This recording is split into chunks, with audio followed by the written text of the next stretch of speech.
What's up, guys? Welcome to That's What's Up, the podcast where we review everything with your host, Austin Blake, Emmanuel Strasser, and the amazing, sexy Aga Uga. Today, our topic will be Joker and its impact on journalism and what they think of it. So, you guys, any... There's been a lot of mixed reviews I've heard on this movie. I saw it and I personally liked it. It was pretty good. A little dark, but it was still pretty good. No, for sure. I give it a cool 9.5 out of 10. In terms of storytelling, it does perfect, in my opinion.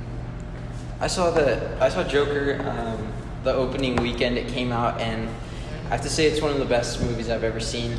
A lot of the critics from Hollywood gave it bad reviews, but that's mainly because they're more liberal in their views.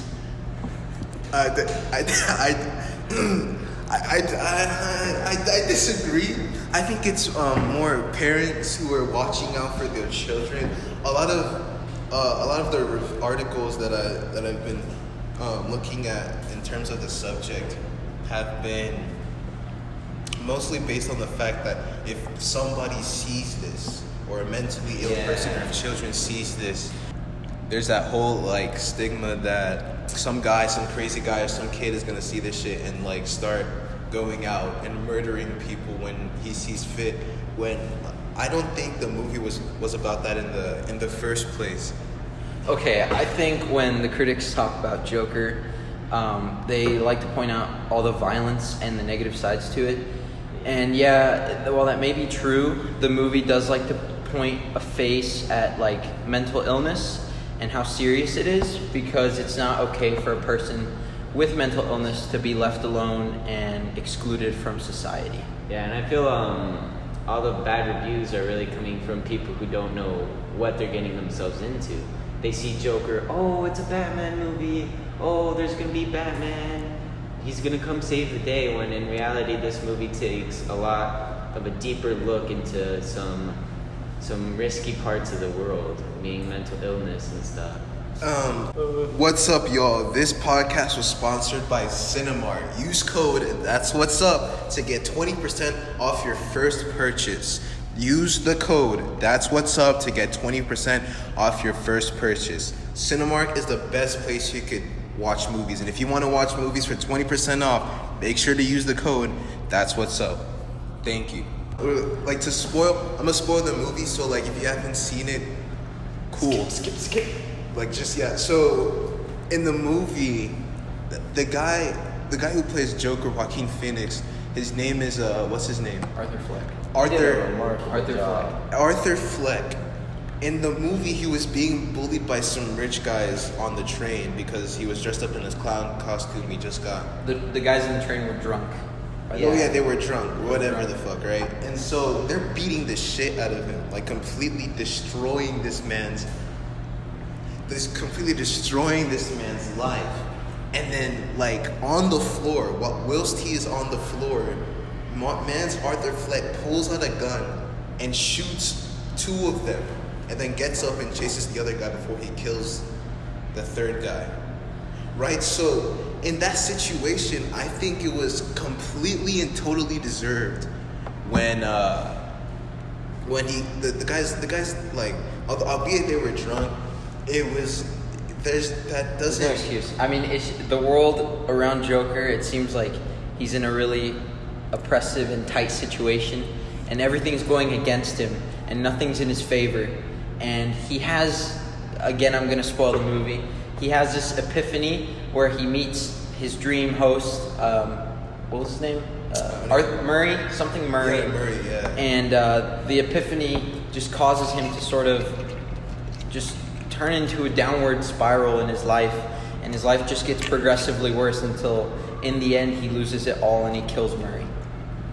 Well, in terms of that situation, I don't think it was just the whole Murray show incident.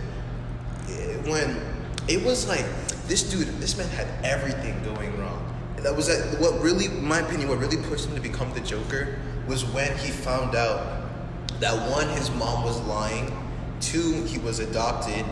3, he his mom's boyfriend was like abusive, and he has his mom to blame. Well, not really to blame, but it was kind of his mom's fault, because of all like the shit that happened to him. It's like, he was stuck to the carburetor, and the carburetor was messing with his head. Now he has mental illnesses. That's why he laughs uncontrollably, all that other stuff. And like, so I think that's what made him a clean slate. The fact that everything was going wrong with him, and it wasn't even at his fault. That's what makes it interesting. That it wasn't his fault for any of this stuff. It just goes to show that mental illness as a topic of discussion is something that is uncontrollable. What are your thoughts, Austin? Well, I agree with what you guys are saying, but I would like to move on to see the whole acting aspect and talk. Do you think this will win an Oscar or no? I don't know. I think it's it very has controversial. potential. It's very controversial. Last Joker, Heath Ledger won an Oscar. He did an amazing job.